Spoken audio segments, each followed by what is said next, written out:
찬양은 언제 들어도 감동인 것 같죠. 오늘 곡중 솔로를 은신이가 했어요. 우리 예배 전에 우리 찬양하는 팀도 그렇고 또 오늘 곡중 솔로한 은신이도 그렇고 아직 뭐 프로는 아니잖아요. 그죠? 그러다 보니까 조금은 틀리는 부분도 있고 조금 어색한 부분도 있고 실수하는 부분도 있고 그렇죠. 사람들이 본인들은 그만큼도 못하면서 지적은 참 잘합니다. 저도 그럽니다. 그런데 기다려주는 것, 그것도 아주 중요한 덕목이에요. 주일 아침에 찬양 전에 우리 예배드리기 전에 찬양하는 우리 찬양팀들도 우리 여집사님도 세 분, 또 우리 최병건 집사님 포함해서 악기팀도 마찬가지고요. 프로는 아니니까 가끔 실수할 수도 있고 틀릴 때도 있습니다. 그럴 때는 여러분 왜 틀렸냐, 왜 연습 제대로 안 했냐 이러시기보다는 조용히 커피를 하나씩 뽑아서 갖다 드리면서 참 연습하느라고 애씁니다. 이렇게 하면 다 알아듣습니다. 그러면 그 다음에 더 잘할 겁니다. 이렇게 기다려주는 것, 그것이 사랑인 겁니다. 여러분들 오늘 또 우리 은신이도 마찬가지고요. 아마 우리가 기도하고 기다려주면 다음에는, 오늘도 너무 잘했지만 다음에는 아마 기가 막힌 꾀꼬리 같은 소리로 하나님을 찬양하는 한 곡 전체를 혼자 솔로 할 수 있는 그날이 오리라고 믿습니다. 우리 은신이 힘내라고 박수 한번 쳐주죠. 감사합니다. 오늘 우리에게 주신 하나님 말씀은 창세기 21장 8절에서 21절까지 말씀입니다. 구약성경 26조 창세기 21장 8절에서 21절. 소리가 잘 들리시는가요? 저만 조금 작게 들리는 것 같군요. 창세기 21장 8절에서 21절. 찾으신 줄 알고 제가 봉독합니다. 아이가 자라매 젖을 떼고 이삭이 젖을 떼는 날에 아브라함이 큰 잔치를 베풀었더라. 사라가 본즉 아브라함의 아들 애굽 여인 하갈의 아들이 이삭을 놀리는지라. 그가 아브라함에게 이르되 이 여종과 그 아들을 내쫓으라. 이 종의 아들은 내 아들 이삭과 함께 기업을 얻지 못하리라 하므로 아브라함이 그의 아들로 말미암아 그 일이 매우 근심이 되었더니 하나님이 아브라함에게 이르시되 내 아이나 내 여종으로 말미암아 근심하지 말고 사라가 내게 이른 말을 다 들으라. 이삭에게서 나는 자라야 내 씨라 부를 것임이니라. 그러나 여종의 아들도 내 씨니 내가 그로 한 민족을 이루게 하리라 하신지라.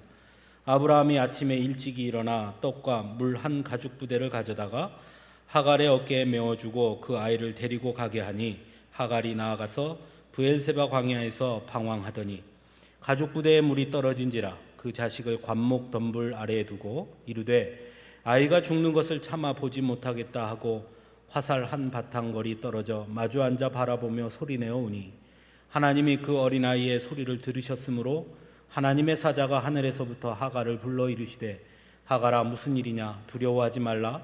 하나님이 저기 있는 아이의 소리를 들으셨나니 일어나 아이를 일으켜 내 손으로 붙들라. 그가 큰 민족을 이루게 하리라 하시니라. 하나님이 하갈의 눈을 밝히셨으므로 샘물을 보고 가서 가죽 부대에 물을 채워다가 그 아이에게 마시게 하였더라. 하나님이 그 아이와 함께 계심에 그가 장성하여 광야에서 거주하며 활 쏘는 자가 되었더니 그가 바란 광야에 거주할 때 그의 어머니가 그를 위하여 애굽 땅에서 아내를 얻어 주었더라. 아멘.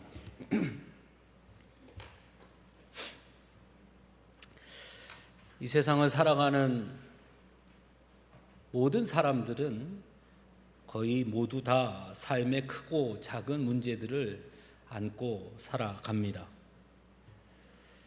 그래서 어떤 의미에서는 삶이란 우리 앞에 놓여진 문제들을 하나씩 헤쳐가고 풀어가는 과정이 아닌가 하는 생각을 할 때가 있습니다. 이것은 신앙인들에게도 마찬가지이죠. 신앙인들이라고 해서 삶의 문제들이 전혀 없는 것은 아닙니다. 우리 역시 수없이 많은 문제들을 맞닥뜨리게 됩니다. 다만 다가오는 삶의 문제들을 바라보는 시각과 그 문제들을 풀어가는 방식이 신앙을 갖지 못한 사람들과는 조금 달라야 하는 것이겠지요. 오늘 본문에서 우리는 믿음의 조상 아브라함의 가정에 매우 심각한 문제가 있음을 보게 됩니다. 사실 아브라함 가정의 가장 큰 문제는 후사의 문제였습니다. 그에게는 100세가 되도록, 아니 86세라 할 수도 있겠죠. 어쨌든 그렇게 나이가 먹도록 자신의 뒤를 이을 후사가 없었습니다. 분명 이 문제는 아브라함 개인의 문제일 수도 있겠죠. 그 가정의 문제일 수도 있고요. 하지만 그렇다고 해서 단순히 아브라함 개인의 문제라고만, 그 가정의 문제라고만 치부할 수 없는 그런 구조를 가지고 있습니다. 왜냐하면 거기에는 하나님의 약속이라는 것이 결합되어 있기 때문이죠. 하나님께서 분명히 아브라함에게 자녀를 줄 것을 약속하셨기 때문입니다. 그러므로 아브라함의 가정에 여전히 아브라함의 뒤를 이을 자녀가 없다는 것은 그 가정의 개인적인 문제이기도 하지만 또한 신앙적으로도 매우 심각한 문제일 수밖에 없는 것이죠. 하나님은 아브라함에게 본토 친척 아비 집을 떠나 내가 내게 지시할 땅으로 가라 그렇게 말씀하시면서 분명히 그 자손이 번성하게 될 것을 아주 분명하게 약속해 주셨기 때문입니다. 그리고 아브라함은 그 약속을 철석같이 믿고 자신이 머물던 하란을 떠나게 되죠. 그러나 우리가 잘 아는 것처럼 하나님의 약속의 성취는 너무나 더뎠습니다. 그래서 결국 아브라함의 아내 사라는 자신의 몸종 하갈을 통해서 아브라함의 후사를 이어가기를 원하게 됩니다. 그래서 낳은 아들이 바로 이스마엘이지요. 아브라함은 이스마엘을 낳은 후 이스마엘로도 만족하는 것처럼 보였습니다. 하지만 하나님의 생각은 달랐지요. 그래서 아브라함이 100세 되던 날 해에 결국 약속의 자녀 이삭을 아브라함에게 주십니다. 이삭을 출산한 사라는 하나님께서 나로 하여금 웃게 하셨다 고백하면서 그 아들을 이삭이라고 이름을 지었고, 낳은 지 8일 만에 할례도 행하고 젖을 뗄 때는 큰 잔치까지 베풀어 하나님의 약속의 성취를 기뻐하고 감사했습니다. 이처럼 이삭의 탄생은 아브라함에게 있어 가장 큰 문제였던 그 후사의 문제를 해결하는 것처럼 보여졌습니다. 하나님의 약속은 아브라함의 생각보다는 좀 더디게 이루어졌지만 분명 말씀대로 성취되었고, 아브라함도 그리고 사라도 모두 기뻐했으니 이제 아무 문제가 없는 것처럼 보여집니다. 그런데 오늘 본문에서 보는 것처럼 이삭의 탄생은 오히려 더 큰 문제를 낳게 되었다라는 것입니다. 바로 하갈에게서 낳은 이스마엘과 이삭, 그리고 사라와 하갈의 갈등이 나타나기 시작한 것이죠. 그리고 그 갈등의 한가운데 아브라함은 이러지도 저러지도 못한 채 놓여 있을 수밖에 없었습니다. 이러한 갈등의 시작은 어쩌면 아브라함의 입장에서 보면 이것은 전적으로 하나님의 약속의 더딤 때문이라고 생각할 수도 있을 것입니다. 하나님이 진작에 이삭을 주셨다면 그러면 이스마엘을 낳지도 않았을 것이고 이런 문제도 없었을 테니까 말입니다. 그러나 또 어떤 측면에서는 그래도 어쨌든 끝까지 하나님의 약속을 믿지 못했던 아브라함과 사라가 잘못한 것이 아니냐.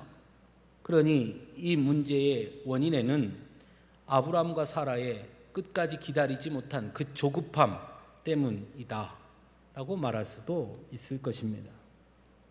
어쨌거나 그 원인이 어디에 있든지 간에 아브라함의 후사에 관한 문제는 이삭이 태어나기 이전보다 더욱 복잡하게 꼬여버린 것만은 틀림이 없는 것 같습니다. 이 문제를 바라보는 각각의 시선들의 차이가 또한 있을 수 있겠죠. 먼저 사라의 입장에서 좀 생각해 볼 필요가 있습니다. 오늘 본문에서 아브라함 가정의 이 갈등의 시작이 마치 사라에게서부터 시작된 것처럼 보입니다. 사라는 하갈을 통해서 낳은 이스마엘이 자신의 아들 이삭을 놀리는 것을 보았다라고 성경이 기록하고 있기 때문이죠. 여러분, 이스마엘과 이삭의 나이 차이는 어느 정도 될까요? 아브라함이 이스마엘을 낳았을 때는 86세였고 이삭을 낳았을 때는 100세였으니 아마 14살 정도 차이가 나는 것이겠죠. 그러니까 이삭이 졌을 땐 후라고 하면 조금 일찍 졌을 때였다면 2-3살일 것이고 좀 늦게 뗐다면 한 4살 됐겠죠. 그러니까 그때 이스마엘의 나이는 아마 15에서 18살 정도 차이 정도가 되었을 것이라 볼 수 있습니다. 그럼 15에서 한 18살 먹은 형이 2살에서 4살 먹은 갓난아이를 놀렸다? 그것이 사라에게 분노가 일 만큼, 화를 낼 만큼, 그래서 이스마엘을 내쫓으라고 할 만큼 그런 상황이라 할 수 있을까? 그렇게 보기에는 조금 의문이 들 수밖에 없는 상황이지요. 오히려 사라가 이스마엘을 내쫓으라 했던 데에는 본문 10절에 말씀하고 있는 것이 어쩌면 분명한 이유일 것입니다. 결국은 아브라함의 기업을 누가 얻을 것이냐, 그 문제였다는 것이죠. 사라의 입장에서 보면 이미 이스마엘은 장성했고 자신의 아들 이삭은 아직 너무나 어렸기 때문에 이삭이 받아야 할 아브라함의 기업을 혹시 이스마엘이 그 이전에 다 차지하는 것은 아닌가 하는 불안감이 있을 수 있었겠지요. 충분히 인간적으로 보면 그럴 수 있는 문제이기도 합니다. 사실은 요즘도 오늘 우리 현실 속에서도 자녀들 간에 부모의 재산 때문에 다투고 그것 때문에 부모와 자녀 간에 다툼이 있는 것 우리가 많이 보지 않습니까? 그러니 이때라고 해서 특별히 다를 이유는 없었겠지요. 그러니 인간적으로는 충분히 이해할 수 있습니다. 하지만 조금 더 생각해 보면 신앙적으로는 왠지 조금 고개를 갸우뚱하게 만들기도 합니다. 왜냐하면 하나님께서 이삭을 약속하실 때, 이삭을 낳을 때 분명 하나님은 이삭을 통해서 아브라함의 기업을 잇게 할 것이라고, 그가 진정한 아브라함의 후사라고 분명하게 확실하게 약속해 주셨기 때문입니다. 그럼에도 이렇듯 사라가 이스마엘을 견제하는 것은 여전히 사라가 하나님의 약속보다는 인간적인 염려를 먼저 앞세우고 있는 모습일 수밖에 없다라고 할 수 있는 것이죠. 결국 이러한 사라의 모습은 하나님의 약속을 끝까지 믿고 기다리지 못해서 자신의 여종 하갈을 통해 이스마엘을 낳게 했던 그 잘못을 다시 한번 여전히 반복해서 저지르고 있다라는 것을 알 수 있게 합니다. 그렇다고 무조건 사라의 믿음 없음만을 지적할 수 있을까? 여러분 어떻게 생각하십니까? 사라의 자리에 혹시 우리가 있다면 과연 우리는 그렇지 않을 것이라고 확신할 수 있을까요? 여러분 어떻게 생각하십니까? 사실 믿음 생활을 함에 있어서 우리가 매 순간 부딪히는 연약한 모습 가운데 어쩌면 이런 사라의 모습과 같은 모습이 있는 것은 아닌가 하는 생각을 하게 됩니다. 맨수간 하나님의 약속을 기다리고 바라본다고 하면서도 결국은 끝까지 인내하고 바라보지 못하고 결국 우리의 생각과 방법대로 문제를 해결하려고 하는, 그럼에도 불구하고 하나님의 약속의 성취를 경험하게 될 때는 자신의 믿음의 부족함을 돌아보고 탓하며 이제는 정말 하나님의 약속을 끝까지 바라보고 기다리겠노라고 다짐하다가도 또 정작 다른 문제가 나타나면 또 다시 여전히 하나님의 약속보다는 우리의 생각과 방법이 먼저인 그런 연약함이, 그런 사라의 연약함이 우리 안에는 없느냐 하는 것이죠. 그런 면에서 이런 사라의 모습은 어쩌면 우리의 모습이라고도 할 수 있을 것입니다.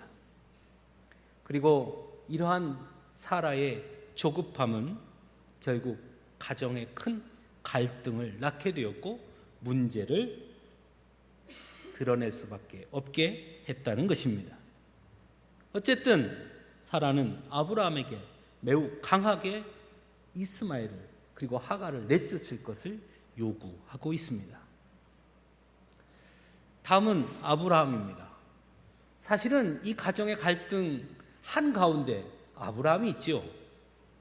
그리고 또한 어떤 면에서는 가장 불쌍한 사람처럼 보이기도 합니다. 아브라함은 이러지도 저러지도 못하는 상황에 놓여 있습니다. 여러분이 만일 아브라함이라면 여러분 어떻게 하시겠습니까? 하나님이 약속하신 아들은 이삭이니까 그래 그냥 이스마엘을 내쫓자 하고 내쫓아야 한다고 생각하십니까? 아니면 아무리 그래도 그렇지 이스마엘도 내 아들인데 지금까지 우리가 이렇게 사랑으로 키운 아들인데 그 아들을 어떻게 내쫓을 수 있어? 더욱이 이 문제가 시작이 누구부터 시작됐느냐? 사라 당신 때문 아니야. 당신이 나보고 하갈을 취해서 아들을 낳으라고 그랬잖아. 내가 그러겠다고 했던 것도 아니고 당신이 그렇게 하라고 해놓고서 이제 와서 그 아들을 내쫓으라고? 당신 제정신이야? 하면서 사라를 꾸짖는 것이 맞겠습니까? 여러분 어떨 것 같습니까? 저는 인간적으로 보면 아마 사라를 꾸짖는 쪽에 가깝지 않을까 하는 생각을 해보게 됩니다. 하지만 하나님의 약속, 이삭만이 너의 후사가 될 것이라는 그 약속, 즉 그런 신앙적인 측면에서 본다면 사라의 요구를 무조건 나쁘다고만 말할 수도 없는 것이 사실입니다. 그래서 쉽게 답을 찾기가 어려운 문제이죠.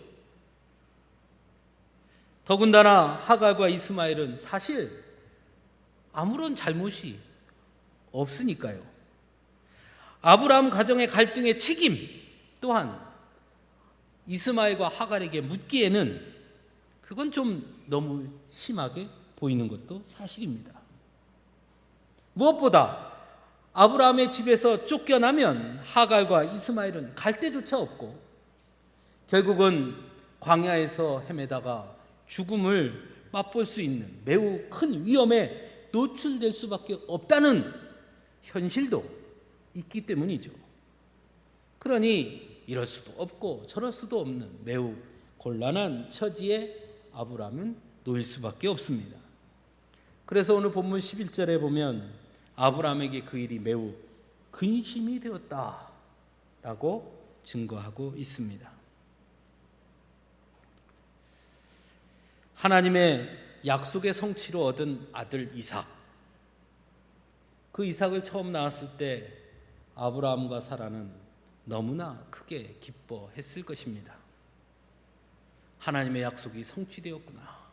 하나님 참 감사합니다. 그런데 결국 그 아들의 태어남은 너무나 큰 근심이 되게 된 것도 사실입니다. 물론 하나님의 약속을 끝까지 기다리지 못하고 자신들의 방법과 생각으로 하갈을 통해 이스마엘을 얻은 것이 잘못이긴 하지만 어쨌든 하나님의 약속이 성취되었다고 해서 모든 문제가 깔끔하게 해결된 것은 아니라는 것이죠. 이러한 아브라함의 모습을 보면서도 저는 우리를 한 번 더 돌아보게 되는 것 같습니다. 앞에서도 말씀드렸듯이 우리 역시 항상 하나님의 약속을 바라보고 기다리지 못하고 우리의 생각과 방법대로 우리 앞에 놓인 문제들을 해결할 때가 참 많이 있습니다. 그러나 그럼에도 불구하고 하나님은 반드시 하나님의 약속을 성취하시죠. 그리고 나면 우리는 오늘 본문의 아브라함처럼 또다시 고민에 빠지게 됩니다.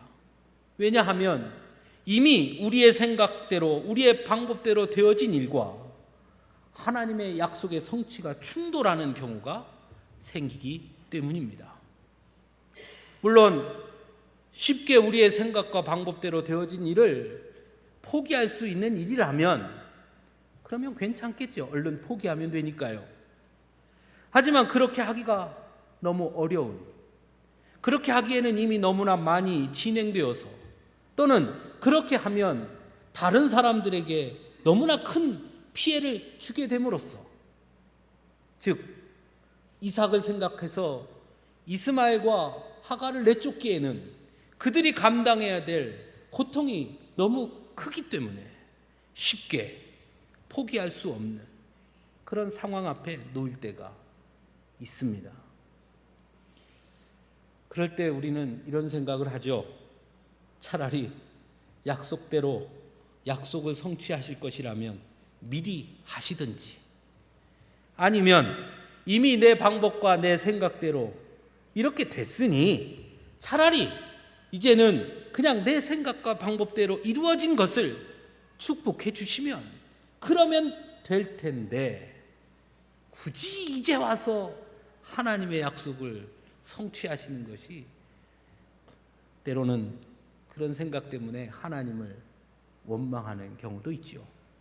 어쩌면 아브라함도 그런 생각을 했을지도 모릅니다.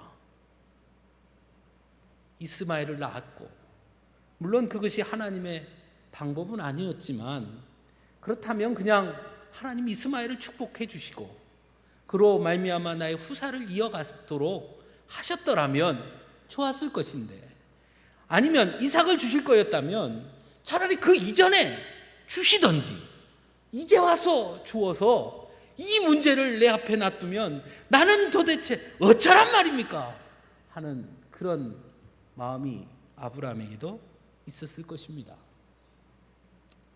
하지만 그럼에도 불구하고 분명한 것은 하나님은 하나님의 계획과 하나님의 뜻을 반드시 이루시는 분이라는 사실입니다. 그리고 그것을 이루시는 때 역시 하나님이 정하시는 것이라는 걸 우리는 분명히 알아야 한다는 것이죠. 어쨌든 아브라함은 매우 큰 근심에 빠질 수밖에 없습니다. 다음은 하갈과 이스마엘입니다. 사실은 이 가정의 갈등의 문제 속에 가장 억울한 사람이 하갈과 이스마엘일 겁니다. 하갈이 이스마엘을 낳은 것은 하갈의 뜻이 아니었죠. 이스마엘 역시 자신의 뜻에 의해 태어난 것도 아닙니다. 아브라함과 사라의 필요에 의해서 하갈은 이스마엘을 낳았고 이스마엘은 그렇게 태어난 것입니다. 그런데 이제 와서 사라가 이삭을 낳았다고 자신들을 내어쫓는다고 하니 이것처럼 억울한 일이 어디에 있겠습니까?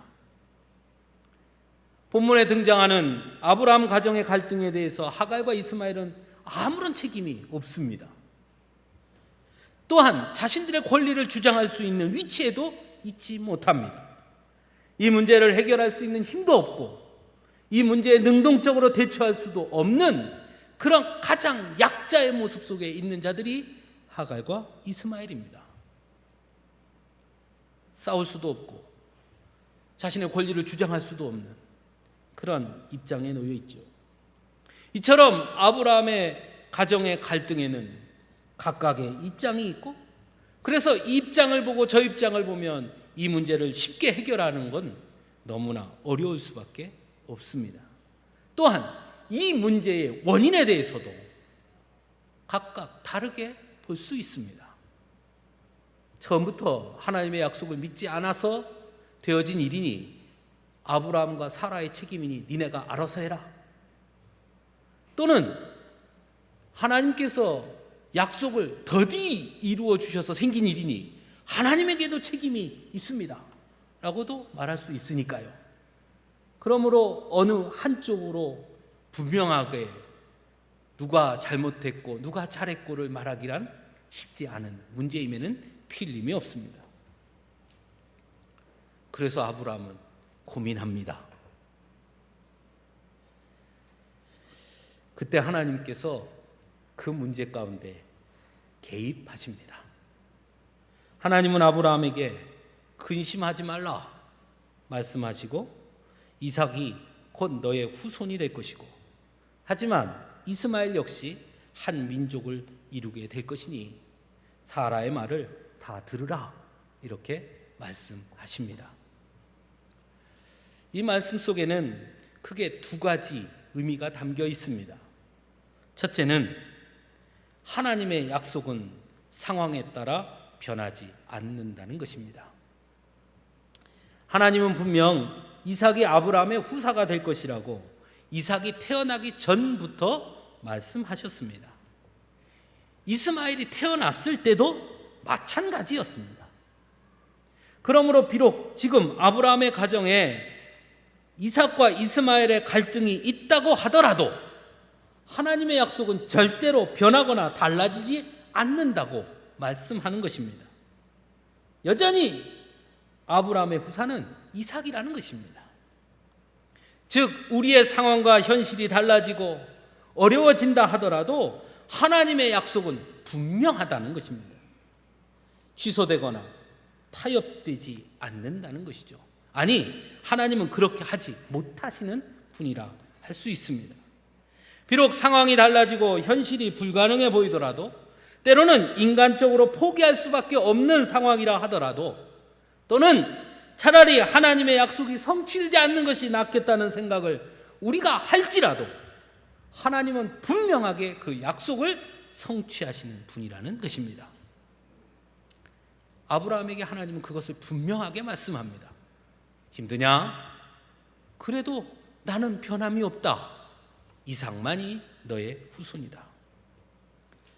그러므로 우리 삶이 비록 고난이 오고 문제가 오고 그래서 그 문제가 오히려 더 커져서 우리로 하여금 매우 큰 근심을 하게 하더라도 우리가 해야 할 것은 그럴수록 더욱 하나님의 약속을 끝까지 바라보고 신뢰할 수 있어야 한다는 것이죠. 두 번째가 있습니다. 두 번째는 인간의 실수조차도 하나님은 선하게 사용하신다는 것입니다. 앞에서도 말씀드린 것처럼 이스마엘의 탄생은 전적인 아브라함과 사라의 인간적 생각과 방법으로 이루어진 일이었습니다. 하나님 입장에서는 누가 그렇게 하라고 그랬냐? 그러니까 끝까지 믿고 기다리지 그랬냐? 그렇게 끝까지 묻고 기다리지 못한 네 책임 때문에 생긴 일이니 참 잘됐다 요놈아 하시지 아니했다는 것이죠. 하나님은 비록 아브라함과 사라가 인간의 방법과 생각으로 한 일이었지만 그렇게 해서 태어난 이스마엘이지만 그러나 하나님은 이스마엘을 버리지 아니하셨고 모른 척하지 아니하십니다. 그럼에도 불구하고 하나님은 이스마엘까지도 민족을 이루게 할 것이라고 말씀하고 있습니다. 그것이 하나님의 사랑이고 은혜인 것이죠. 비록 우리가 하나님의 뜻을 따르지 않았더라도 비록 하나님의 약속을 바라보지 못했더라도 그래서 우리 마음대로 했더라도 그래서 그것이 결국 우리의 발목을 붙잡더라도 네 마음대로 했으니 그 결과도 네가 책임져라 하지 아니하시고 그 문제로 고난 가운데 하나님 앞에 나와 엎드리면 하나님은 그 문제에도 간섭해 주신다는 것입니다. 그러니 이제라도 하나님 앞에 가는 것이 중요하죠. 즉 하나님은 결코 하나님의 백성들의 문제를 모른 척하지 아니하시는 분이라는 사실입니다. 하나님은 아브라함의 이 두 가지를 상기시켜 주셨습니다. 하나님의 말씀을 들은 아브라함은 더 이상 지체하지 않습니다. 아침에 일찍 일어나 떡과 물과 가죽 부대를 하갈의 어깨에 메어주고는 이스마엘과 함께 떠나보냅니다. 저는 이 장면 보면서 참 매몰차기도 하다 하는 생각을 했습니다. 아무리 하나님께서 그렇게 말씀하셨더라도 아이고 하나님 아무리 그래도 어떻게 그럽니까? 그 지금 나가면 저 광야에서 헤매다가 아이고 죽을 수밖에 없습니다. 그래도 그건 좀 너무한 것 아닙니까? 항변할 만도 한데요, 그죠? 근데 아브라함은 지체하지 않습니다. 아침에 일찍 일어나자마자 마치 계획했던 것처럼 하갈과 이스마엘을 내어 보냅니다. 왜 그랬을까요? 그것은 하나님의 약속을 믿었기 때문입니다.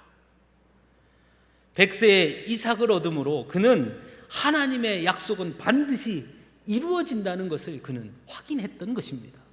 그래서 이스마엘을 내어쫓더라도 하나님께서는 반드시 그를 보호하시며 그에게 한 민족을 이루게 하실 것이라는 그 약속의 말씀을 그는 믿었던 것입니다. 그래서 지체하지 않고 주저하지 않고 일찍이 하갈과 이스마엘을 내어 보냅니다. 그리고 하나님은 약속대로 이스마엘과 하갈을 지켜주십니다. 광야에서 물이 떨어져 하갈이 부르짖자 하나님은 그의 부르짖음을 들으셨고 샘물을 보게 하셨고 20절에 보면 이스마엘이 장성할 때까지 그와 동행하셨다라고 말씀하고 있습니다. 그리고 우리가 잘 아는 대로 이스마엘은 후에 큰 민족을 이루게 되지요. 결국 하갈과 이스마엘은 아브라함에게 내쫓김을 당함으로 인해서 하나님의 은혜를 입게 된 것입니다. 아브라함에게는 버림받았지만 하나님께 붙들림 받은 사람이 된 것이죠. 비록 인간의 생각과 방법의 수단이었으나 오히려 하나님의 또 다른 약속을 입은 자들이 된 것입니다. 이것이 하나님의 일하시는 방식입니다. 이것이 하나님의 은혜고 하나님의 사랑이고 하나님의 간섭하심입니다. 사랑하는 성도 여러분, 하나님은 분명 우리에게 영광과 축복을 약속해 주셨습니다. 때로 그 약속의 성취가 더디게 느껴질 때가 있습니다. 혹 하나님께서 약속하신 것을 잊어버리신 것은 아닌지 싶을 때도 있습니다. 하나님의 약속을 기다리는 것이 그래서 때로는 너무나 힘들 때도 있습니다. 그래서 우리의 생각과 뜻대로 하고 싶은 그런 욕구를 느낄 때도 있습니다. 하지만 잊지 마시기 바랍니다. 하나님의 약속은 반드시 이루어진다는 것을, 하나님은 약속하신 대로 성취하시는 분이시라는 것을 결코 잊지 마시기 바랍니다. 어떤 경우에는 하나님의 약속의 성취가 때로는 더 큰 문제가 되어 우리를 힘들게 할 때도 있을 것입니다. 아브라함의 가정처럼 말입니다. 하지만 근심하지 마시기 바랍니다. 왜냐하면 하나님은 우리의 오늘에도 함께 하시기 때문입니다. 약속을 성취하심으로 우리에 대한 관심을 끊으시는 것이 아니라 어제 그랬듯이 오늘도 우리와 함께 하시고 내일도 우리와 함께 해 주시는 분이십니다. 그러므로 오히려 오늘의 문제는 더 큰 하나님의 은혜를 경험하게 되는 통로가 된다는 것을 잊지 마시기 바랍니다. 다만 중요한 것은 오늘의 문제를 주님 앞에 내어놓는 것입니다. 비록 그것이 우리의 잘못으로 인해 주어진 문제라 하더라도 주님 앞에 내어놓으면 사랑의 하나님은 결코 사랑하는 자들의 문제를 외면하지 아니하시고 피할 길을 주시며 길을 열어주시고 그 문제 한가운데 자신을 던지심으로 친히 함께 그 문제를 풀어주시는 분이시기 때문입니다. 사랑하는 성도 여러분, 믿음의 길에는 공식이 없습니다. 하나님의 약속의 성취에는 유통기한도 없습니다. 끊임없이 하나님의 약속을 기다리고 인내하고 신뢰하는 것이, 그것이 믿음인 것입니다. 그 기다림에는 우리의 시간이 아니라 하나님의 시간이 적용된다는 것 또한 잊지 마시기 바랍니다. 그러므로 하나님의 약속에 조바심을 내지 마십시오. 지금 당장 이루어지지 않는다고 해서 의심하지 마십시오. 좀 더 빠른 길이 있다고 해서 하나님의 약속과 다른 길을 선택하지도 마십시오. 하나님은 분명 가장 완전한 때 가장 선한 방법으로 이루어 주실 것입니다. 약속하신 것은 말입니다. 한없이 연약한 사라와 아브라함, 그래서 실수하던 그들이었지만 하나님은 그들을 책망하지 않습니다. 너 왜 그렇게 했어? 그렇게 했으니까 이런 문제가 생겼잖아. 이 바보야. 하지 아니하십니다. 오히려 그 연약한 모습 그대로를 받아주셨습니다. 자신의 삶의 문제 앞에서 아무런 힘을 발휘할 수 없었던 하갈과 이스마엘, 그래서 죽음 앞에서 그저 울부짖을 수밖에 없었던 그들 또한 하나님은 외면하지 않았습니다. 오히려 그들에게 더 큰 은혜로 다가와 주셨습니다. 그것이 하나님의 일하심의 방식인 것입니다. 사랑하는 성도 여러분, 그런 하나님이 지금 우리를 보고 계십니다. 우리의 문제 한가운데 여전히 함께 계심을 믿습니다. 하나님의 약속을 바라보지만 그럼에도 불구하고 여전한 삶의 문제 앞에서 허우적대는 우리들을 하나님은 결코 외면치 아니하시고 아브라함을 바라보았던 그 사랑의 눈길로 지금 우리를 보고 계심을 잊지 마시기 바랍니다. 그러므로 주님 앞에 나아갈 수 있기 바랍니다. 맞습니다, 주님. 제가 주님의 약속을 끝까지 기다리지 못하고 그만 내 생각대로 했는데 결국은 이렇게 문제가 터지고 말았습니다. 아이고 하나님, 그래도 어찌합니까? 하나님 앞에 엎드리는 것입니다. 그러면 우리 하나님은 나는 모른다, 네 맘대로 했으니까 네 알아서 해라 하지 아니하시고, 그래, 근심하지 마라, 내가 내 문제 한가운데 함께한다 말씀하시고 더 큰 은혜로 다가와 주실 것입니다. 하나님은 지금도 저와 여러분을 그렇게 사랑하고 계십니다. 그 하나님의 사랑을 볼 수 있기를 간절히 바랍니다. 함께 기도하겠습니다.